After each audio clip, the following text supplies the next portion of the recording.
And we are live, and by live, I mean we're pre-recording this so we can edit it down for you and make it make more sense later. Krishna Vishnubhotla from Zimperium hanging out with us today, talking about a bunch of stuff: mobile app risk assessment, Zscan, Zdefend, getting into a lot of security conversations as well. Big topic. Security, as we all know, is for sure going to go away in 2022, right? It's not going to be a problem anymore. And I say that, of course, sarcastically. I'm always surprised when we talk about security a ton with this podcast of Beyond the Device, and I'm always amazed that it isn't looked at with a greater concern. And it's not like we're talking about these things because we see this constantly. There's always attacks. You hear of like ransomware, people's information getting stolen, but it gets into a whole other piece, which is like this is going to continue to be a problem for the foreseeable future. Like we're not going to become all of a sudden, it's not going to hit like 20, like I was joking at the top 22 or 25 or 30. And then all of a sudden it's like, we just don't have security issues anymore. Like that's just not the way that goes. It's that old expression we've said on the podcast before, that World War III started like 10 years ago quietly in the cybersecurity world. So it's like it's a strange place that we're in. But can you tell us just specifically about the mobile app risk assessment? We can get that in just a sec. But can you just do an intro for yourself? I know we obviously know each other, but the folks watching and listening might not. Yeah, no, for sure, Reid. So my name is Krishna Vishnubhotla, and I work for Zimperium. Zimperium is a mobile security company, right? So we do two things. Our technology, we protect mobile devices and we protect mobile apps, right? So that's kind of what we help enterprises with. And I am VP of Product Strategy. So for me, there are two things. One, I focus on making sure people understand what we do, and also kind of help make sure what we build aligns with what the industry needs, right? So that's my focus. Yeah, that was actually going to be my first question, which is why do we even have the mobile app risk assessment? Why did you guys create it? It clearly wasn't just because hey, we could do this, so let's create it. It was for a very specific purpose, and the purpose, you can tell us what you found. I already know it because we've talked about this in the past, but you can tell us what we found. It's kind of frightening when you look at the amount. Was it 130,000 apps you guys looked at? That's right. So we were very fascinated by cloud storage, right? Because it's a trend among mobile app development, right? And when we looked at about 140,000 apps that were using some form of cloud storage, right? You've got Azure, Firebase, Google, and a whole bunch of them, depending on whether you're an iOS or an Android developer. And we found a lot of them have embraced cloud storage, which makes sense from a development standpoint. Sure. But we're not securing these, what we call storage containers, right? So they were storing the data with the cloud provider, but they would leave the door open. So anybody who knew where the door was could walk in and download all your data, right? That's so crazy. Yeah, and you would think when somebody says something like this that, oh, it must be just a small set of apps or some niche set of apps, but it's not, right? What we're seeing is every industry, communication, social, medical, health, travel, it's across the board that we're building more and more apps, but we're making the same mistake over and over again. So it is frightening. Yeah. So, all right. So who is this built for? Like who can get the most out of the mobile app risk assessment? Because I would imagine app developers. And there's something really important to note too. And I know you've talked about this in the past, that it's not the app developers' fault, right? Like these guys are app developers. These girls are app developers. Like they live in this world that's all they do is develop. They're not security professionals. In the same way you can't expect like the vice president of sales to be an expert on marketing and vice versa. You cannot expect the developers to be an expert in security. It's just not their wheelhouse. So how can we, outside of the developers, who is this for? Is it just the developers? Yeah, so if you think about mobile, if you just take a step back and think about mobile apps, right? Mobile apps work because it works for everybody. For you and I, there's an app for everything, right? It's brilliant. Yeah. You live our life on our phone. My phone has 80 and 90 apps, and I can do almost everything on my phone, right? So for a consumer, it's convenience, right? And convenience is worth a premium. Now, if you look on the other side, enterprises and businesses that are building apps for their consumers, for their employees, or even for their citizens, know that they like it as well, right? It's valuable. It's a very personalized experience, right? But the cost of doing all this is they need our data, right? To make a great app, you need my personal information. Otherwise, you're never going to build a personalized experience. So we have all these businesses who are employing developers to build great mobile apps.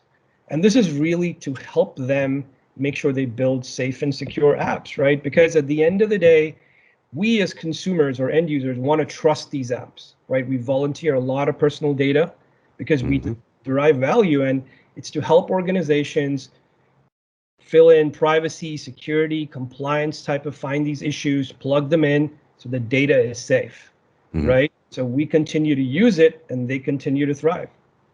Yeah, I think you had thrown out a stat as well. The mobile app revenue is over $1 trillion or something crazy like that, right? Yeah, it's going to hit $1 trillion. That's crazy. That's crazy. So, I mean, clearly, with how everything is so mobile focused, mobile centric, I mean, that's our focus is that mobile distributor, right? Like, this is not going to go away. This is only going to be more of an issue to not get in front of. It's kind of a crazy thing. So, what is the mobile app risk assessment? What does it entail? Yeah, so we've made it really simple for businesses, right? Businesses build mobile apps.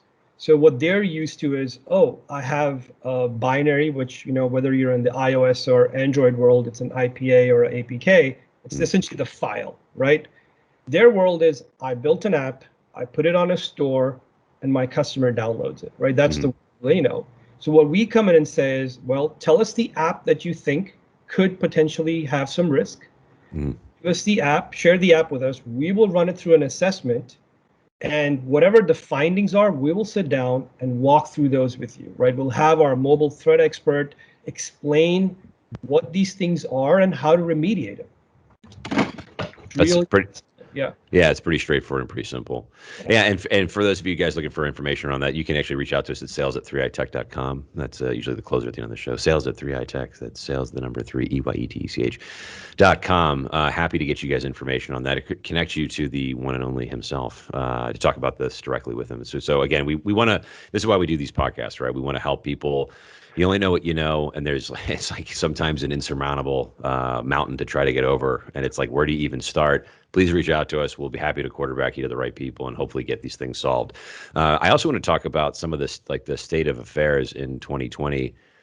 This was another thing that you sent me. There was over 50 notable breaches, like some pretty unbelievable names, like Under Armour, Walgreens, Wishbone, Screen Actors Guild. Like there's there's some pretty incredible, there's unbelievable breaches. So again, as like 2022 is going to be here and we're done with all this, right? Like behind us, finally, with no more security problems. Like what is happening and why are we not getting ahead of this? Like what's the hesitancy to like really attack this? Yeah, so there are two things, right? I think one, if you look in the post-pandemic era, right, mobile apps were already a thing before we entered pandemic, but post-pandemic, mobile has become the digital channel for any business, right? As consumers, we've kind of entered this low touch, no touch economy where, oh, I don't want to go to a store. I want to do everything on my phone and my device. And businesses are having to adapt to that, right? And what's the best way? Everyone's jumped in on mobile apps, right? And so everyone is bought in that mobile apps is the way to go, but all their spend and security spend is typically on legacy web applications, right? So there is a bit of that going on. And also it's a very different world, right? Because if you sit back and think from a business standpoint, you're stuck between two people. One, you have regulators on your side who are saying, hey, if you use private sensitive data, you got to protect it, right? And there is civil liability and there's criminal liability. And then on the other side, the organization is saying, wait a minute, all my employees are remote. So I want to build mobile apps to make them productive. I also have apps to grow and to survive in this economy, right? So they need apps. And then you have the cyber criminal that knows that, oh, you're going to build all these apps. I know your developers are overwhelmed. Right. You know the exact same things we know. Right, so that puts the enterprise in a very difficult spot. Is you got to satisfy regulators and protect cyber criminals while giving more and more mobile apps to employees and customers. Right, so it's a really difficult situation for them right now. Yeah, it's pretty. And also so my frustration around this and I think my favorite whipping boy I always talk about is Marriott. Can I say them by name? Sure, why not? They're pretty cool people. They already did it. It's fine. But they got breached. It was like 500 million user credentials. Our user credentials, 500 million user profiles were taken, passwords, email, credit cards, like the whole thing. And it's like, hey, my bad, we're really sorry. And it's like, all right, well, at least you guys are getting ahead of this. Lesson learned. And it's like, well, actually, crazy thing. We just had another breach of 5.5 million users. And it's like, what is, like, what? Like, you just had that happen. Why is it happening again? Like, it's so crazy that we just, like I said, we just cannot get in front of this somehow, which I would love to see. I would really, really like to see happen. So again, so how do we leverage? So actually, a couple other things I want to talk about: Z Defense and Zscan.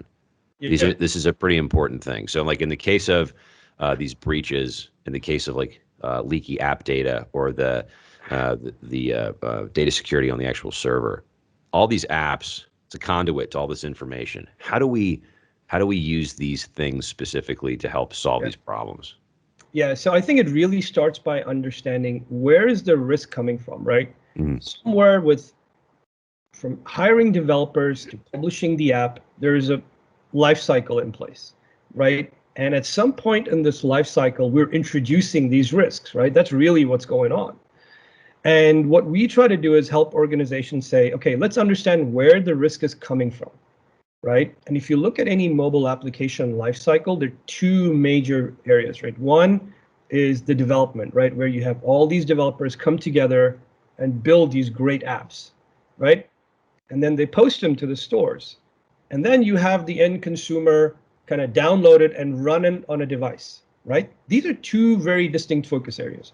Yeah. One, so what we did with our products is we said, wait, when you build the app, you have to make sure you build a secure app, right? Because for enterprises, they're all about data safety, right? They're not trying to compromise another app. They're just trying to give you value and also protect your data.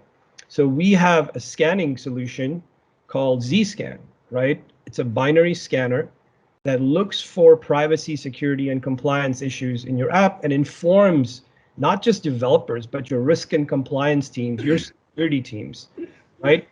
Gives them something all of them can understand and all of them can say, all right, I approve for this app to be published, right? It meets our risk threshold and we've covered all the hotspots and you're good to go, right? So that's focuses on developing a good app, right? And the great thing about Zscan is you can automate it, right? Plug into your DevSecOps lifecycle, and it can scan every app you ever produce. Just run in the background. Correct. So it's continuous, it's persistent, right? And it always will tell you whether you're over or under your risk threshold, right? You tune it that way. So that solves one part of the problem. So Z-Defend is essentially the notion of what are you going to do once the app is published? Right? And this is something a lot of people don't get because traditionally, when you look at web applications, the application is running on my infrastructure, right? And since it's my infrastructure, my data center, I've built a little moat around it with over $6-7 million of enterprise security products.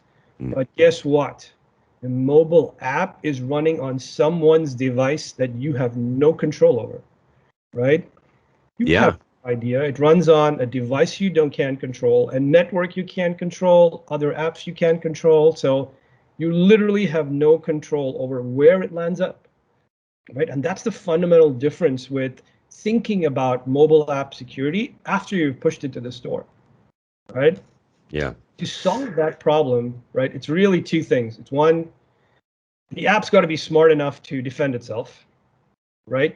Because it doesn't know where it's running. And also, if you're a developer, it will tell you that someone's trying to break the integrity of the app. So then you can do something about it as well. So that's the focus of the two products. One is build a good app, and during runtime, make an app that can protect itself. Gotcha. And so one of the other things that I wanted to touch on in a previous conversation that you and I had was that some apps are actually abusing your apps. Yeah. That's a pretty wild. It's not something I would ever think that would actually be a thing. But can you break that down a little bit? Because I know the first time I heard it, it was kind of like, well, I don't even know what that means, but it doesn't sound like it's a good thing. Yeah, and this is a real departure from the general tradition of how we think about what do you call hacking or anything, right? Typically, when you think about theft or something, you always think about another person trying to exploit your application or exploit something. But it's only in the mobile app ecosystem where someone else's app can actually abuse and exploit your app, right? And you wouldn't even know about it, right? And the way this happens is, think about it. If you look at your phone today, right, you have on average, 80 or 90 apps, right? They go from banking to health to utilities, right, to social, right? And we download them for utility. We're like, oh, I can use this. Oh, this is a scanner. Great. Photo editor. Great, right? Yeah, business card capture, whatever. There you go. That's a great example. Yeah. And cyber criminals know this. So what they've done is they are packing malware into these seemingly harmless apps. You will download them because you have no clue. But once it's installed on this app, the malicious app looks at the platform, abuses the platform, abuses the permissions you have given to your app, and steals the data right underneath it, and you wouldn't even know. Right? And so vulnerable. That's just the crazy thing. It's just like I can't even. I don't know how many times I've downloaded something. I've stopped doing this. I stopped doing this a couple years ago because we got into like the security thing started really becoming a thing.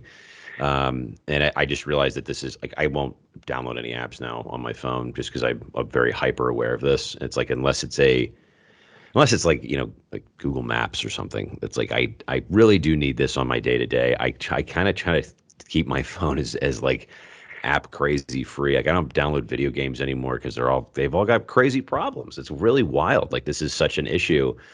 And again, it's like, I just wish we get ahead of this. And it's just like, it doesn't seem like it's going away anytime soon, which actually, it dovetails into cybersecurity is not a nice to have. Yeah. This is an infrastructure, right? It's like communication and video, like especially post-pandemic. This is very much a very normal thing. Beforehand, it was like, we're going to be on video. What are you, nuts? Like, you're just like, I was like, no one did anything on video. But in this post-pandemic, well, even pre-pandemic world, cybersecurity should have been a very big infrastructure play. Yeah. But I think people are starting to realize how incredibly important it is. So who are we trying to get this information to ultimately that this would really resonate with, because this is their world on a regular basis? Yeah. So the enterprises that are focused on mobile apps for two main reasons, right? It's either you're building or you're having a third party build mobile apps for you. Either you're trying to make your employees more productive, or it's to drive more revenue or provide digital services to your customers or to citizens, right? We have a lot of governments kind of providing digital services to citizens. So if you're and actually, not to interrupt you, but that's a thing. Sorry, not to interrupt you, but the one thing I'm very happy about is that the amount of government contracts and government entities that you guys have been working with, municipalities, state, local, federal, like, they are paying attention, which is kind of, if you think about it, everyone with the gripes of the federal government versus like the private sector versus public sector. Not to make it like a political thing, but like the public sector is way ahead of this, like way ahead of this, which is a very positive thing. No, it is. It is nice to see, and I think they've recognized very quickly that how much of information is out there on mobile, right? I think everybody thinks my laptop has more access than your mobile. Well, it's no longer the case. Your mobile has access to the same information as your laptop used to have. And they've really caught on to this, right? And that's why there's so much of regulation around this now. Yeah, this is great, man. So we're getting, I want to make sure we cover all of our bases here before we wrap up. But do you have any additional just closing comments or points that you want to throw? I know we talked a little bit about Zscan and Zdefend, the mobile app risk assessment.